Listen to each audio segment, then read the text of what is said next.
So நெக்கோட back piece எடுத்துக்கிட்டேன். இப்போ நீங்கள் வந்து என்ன டைப் எவ்வளோ லென்த்தில் வேணுமோ லோட்டஸை வந்து வரைஞ்சிக்கோங்க கேன்வாஸ் பேப்பரில்.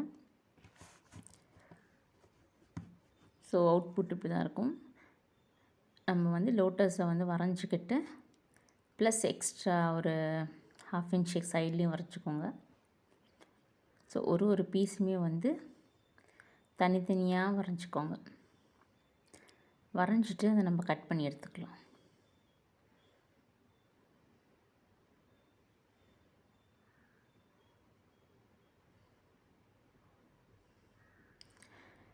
இப்போ நான் வந்து தனித்தனியாக கட் பண்ணி வச்சுட்டேன். ஸோ இந்த சைடு வரும்போது லீஃப் வந்து இந்த பக்கம் பார்க்கணும். ஸோ அதுக்கேற்ற மாதிரி கட் பண்ணி எடுத்துக்கோங்க. இப்போ நான் வந்து இந்த லைனிங் ஃபேப்ரிக்கில் வந்து ஸ்டிக்கி சைடு இருக்கிறத வந்து ஒட்டி கட் பண்ணி எடுத்துக்கிறேன். ஸோ அதுக்கும் வந்து ஒரு 1/4 இன்ச் விட்டு ஃபேப்ரிக்கை கட் பண்ணுங்கள்.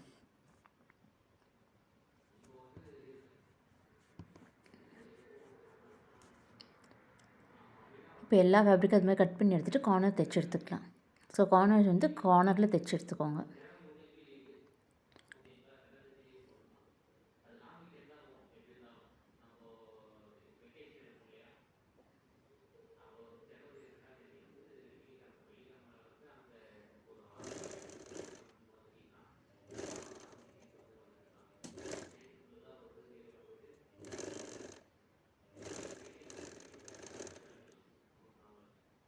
ஸோ எக்ஸஸ் ஃபேப்ரிக்கை வந்து நீங்கள் கட் பண்ணி எடுத்துக்கலாம்.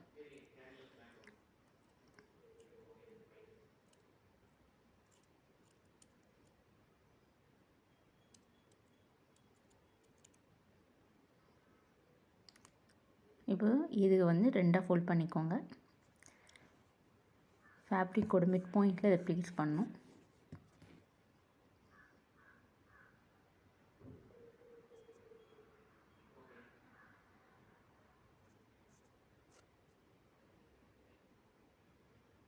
ஸோ அலைன் பண்ணி பின் பண்ணிக்கோங்க.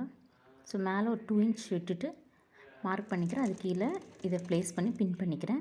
ஸோ இதை வந்து நம்ம தைச்சி எடுத்துக்கலாம்.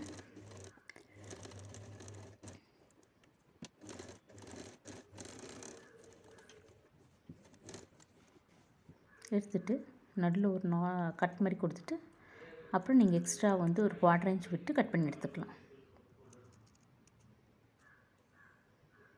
இப்போ நாச்சஸ் போட்டுக்கலாம்.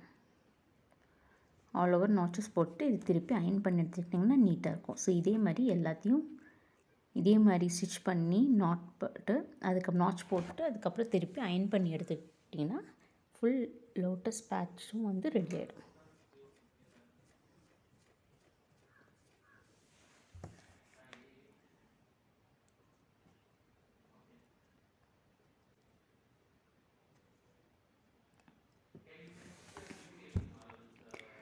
ஸோ நான் அயன் பண்ணி எடுத்துகிட்டு அயன் பண்ணால் தான் உங்களுக்கு பர்ஃபெக்ட் ஃபினிஷிங் மாதிரி கிடைக்கும். ஸோ எல்லாத்தையும் ப்ளேஸ் பண்ணி இதே மாதிரி ஸ்டிச் பண்ணி எல்லாம் முடிச்சிடும்.